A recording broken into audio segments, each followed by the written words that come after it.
dami na pong nabibiktima ng assume balance o pasalo.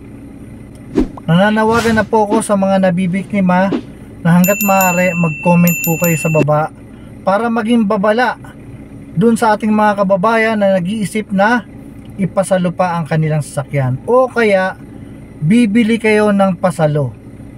Both side maaari nyo pong ma-encounter ang problema. Different scam na po ang ginagawa rito. Nananawagan din po ako dun sa mga influencer o kahit yung mga biktima na social media influencer.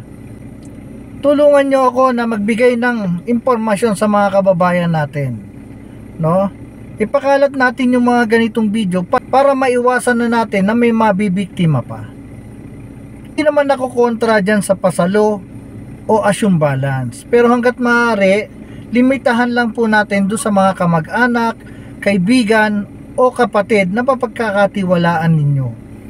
Huwag po sa social media na doon kayo kukuha ng inyong buyer, lalo na doon sa mga nag-aahente.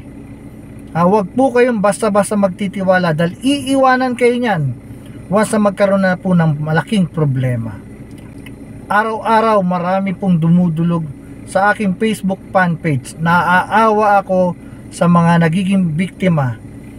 Nasisira po ang kanilang buhay at pangarap dahil lang sa mga manloloko na nasa social media.